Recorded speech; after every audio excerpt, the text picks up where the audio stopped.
Kali ini kita ada di kantor Gubernur Riau.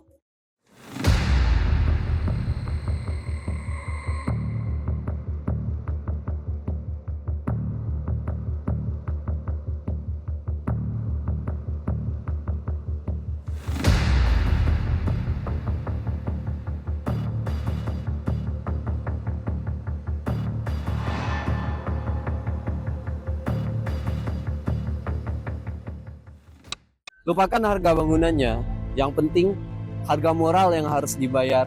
Kantor Gubernur Riau ini bukan cuma bangunan, ini adalah wadah yang sempurna, literally arsitektur yang menyediakan panggung bagi budaya untuk tumbuh subur.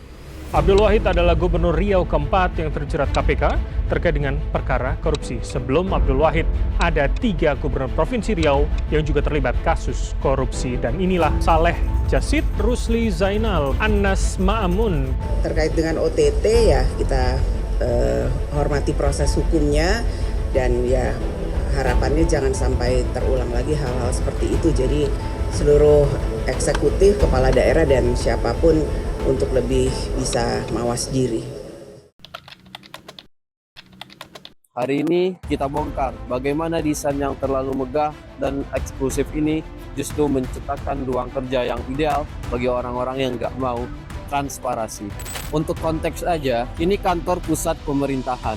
Bahwa ini super ambisius, dirancang untuk menjadi ikon yang merepresentasikan identitas Melayu. Riau dengan simbol-simbolnya yang kental. Tujuannya mulia, tapi lihat realitanya. Bangunan ini berdiri di atas klaim budaya, tapi juga di tengah sorotan etika dan politik. Pertanyaannya, apakah desain ini jujur terhadap klaimnya atau cuma jadi kostum yang dipakai buat nutupin sesuatu? Buat bongkar ini, kita pakai lensa arsitektur, interpretatif semiotika. Simpelnya, kita lihat bangunan sebagai sistem bahasa. Setiap elemen, setiap komposisi seperti atap lancip dan pilar yang masif, itu adalah penanda, signifier. Penanda ini membawa petanda, signified atau makna tertentu. Misalnya, otoritas atau tradisi kita akan lihat ketika penanda bangunan ini kemegahan berkontradiksi dengan petanda yang seharusnya ada, transparansi dan pelayanan publik.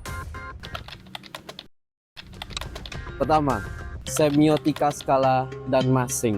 Bangunan ini terlalu besar. Skala ini mendominasi, ini adalah penanda kekuasaan yang absolut. Arsitek ini secara fisik memisahkan ruang pejabat dengan ruang rakyat. Ruang kerja di sini didesain untuk orang yang nggak mau diganggu. Pintu masuknya yang besar, seakan-akan orang yang ingin masuk ke dalam area kantor Gubernur Riau ini, dia menolak karena adanya pembatas antara ruang pejabat dan ruang rakyat. Wadah yang ideal bagi mereka yang ingin kerja tanpa pengawasan dan menghindari akuntabilitas publik. Ini bukan salah arsitekturnya, tapi salah dari fungsional sosial yang dikomunikasikannya.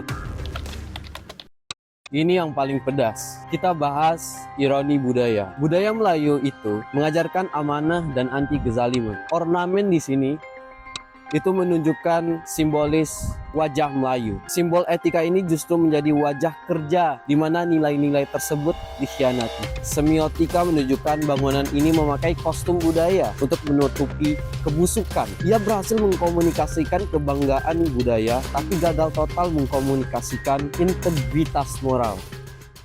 Penanda kemegahan hanya menjadi topeng bagi petanda kekosongan moral di dalamnya. Itu adalah simbol kebohongan kolektif yang diabadikan dengan arsitektur.